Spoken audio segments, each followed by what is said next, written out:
majina naitwa Francis George Mgoloka, katibu tawala wa wilaya Namtumbo. Niko mahali hapa siku ya leo kumwakilisha Mheshimiwa mkuu wa wilaya.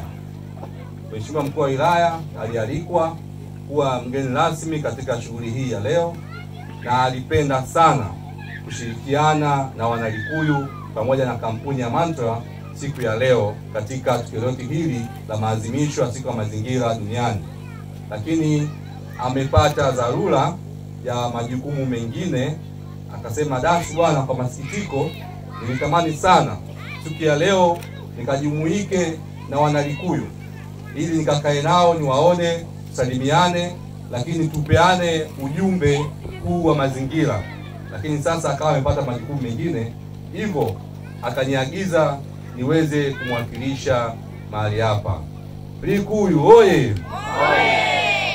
Mazingira safi!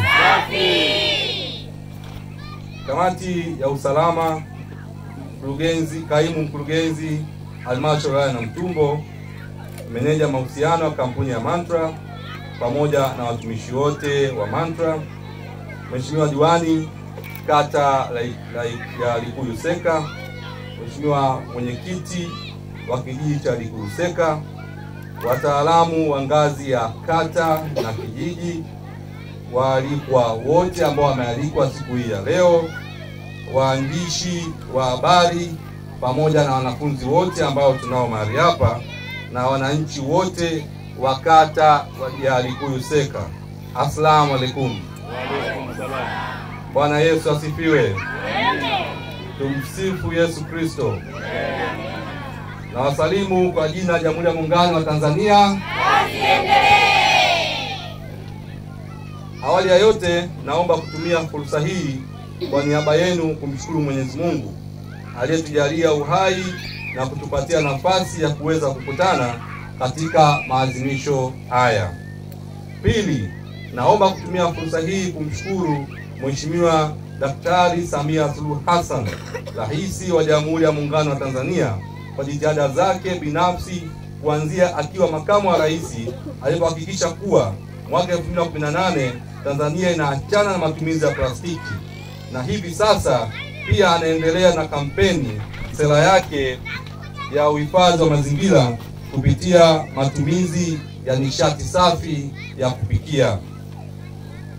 Ndugu wananchi, kipekee kabisa nitoe shukrani na pongezi za dhati kwa kampuni ya Mantra kwa kuratibu na kuwezesha kufanyika kwa maadhimisho haya kwa ukubwa huu. Hakika maadhimisho haya yamefana kweli, kwani yamejumuisha vijana wetu ambao ndio taifa la kesho na wananchi wote wa kata hii ya Likuyu. Wananchi na wadau wote wa mazingira, dhumuni la maadhimisho haya ni kukumbushana juu ya wajibu wetu wa kulinda, kuhifadhi na kuendeleza jitihada za uhifadhi na usimamizi wa mazingira. Wananchi na wadau wa mazingira, katika kuadhimisha maadhimisho haya ya mazingira, kauli mbiu ya mwaka huu ni plastic pollution. Let's reduce, reuse and rethink. Kwa tafsiri ya Kiswahili ni kuwa uchafuzi wa plastiki tuupunguze, tutumie tena na tufikirie upya. Kauli mbiu hii inatutaka sisi kama wananchi, kuanzia ngazi ya kijiji mpaka taifa kwa ujumla, tufikirie upya mbadala wa matumizi ya vifaa vinavyotokana na plastiki, na kama ikishindikana kupata mbadala, tupunguze matumizi yake kwa kutumia tena, yani kufanya recycling. Nadhani hapa ndugu yangu wa mazingira kutoka kampuni ya Mantra alielezea sana nini cha kufanya kuhusiana na matumizi ya plastiki, na kuna muda alisisitiza hata kwenye matumizi yetu ya kwenda sokoni kuacha kutumia vifaa ambavyo vina plastiki na kupendekeza matumizi ya vitu vingine. Ndugu wananchi na wadau wa mazingira, matumizi ya plastiki yamekuwa ni hatari kwa mazingira kwa sababu kuu moja: kutokuoza kwa urahisi. Uchafu wa plastiki umekuwa na athari mbaya sana kwa mazingira kama ifuatavyo. Mosi, umekuwa ukichafua maji na ardhi, ikiwemo mito, maziwa pamoja na bahari zetu. Pili, mifuko na chupa za plastiki zimekuwa zikiathiri viumbe wa baharini na wanyama. Hapo wataalamu wa mifugo watakubaliana na mimi kwa wanyama wa kila mifuko husababisha vifo kutokana na kuziba kwa njia ya chakula. Tatu, uchafu wa plastiki hutengeneza uchafu wa kudumu kwa sababu ya kutokuoza kwa urahisi. Hivyo basi, sio tu kuharibu mazingira, lakini pia kupoteza mandhari zetu nzuri za mazingira, yani uchafu. Uchafu ambao hauozi. Hivyo leo hii ukitumia ukatupa hapa chini na mwenzako pia akatumia akatupa chini, uchafu ule sasa ukionekana ukiwa mwingi, hata unaleta madhara kwenye mazingira yetu, kwamba sasa anaanza kuonekana machafu na sio tena mazuri ya kuvutia. Ndugu wananchi na wadau wa mazingira, naomba pia kutumia maadhimisho haya kuwakumbusha yafuatayo. Kwanza, kutunza vyanzo vyetu vya maji. Tumekuwa na utamaduni wa kufanya shughuli za binadamu, hususan kilimo, katika kingo za maji.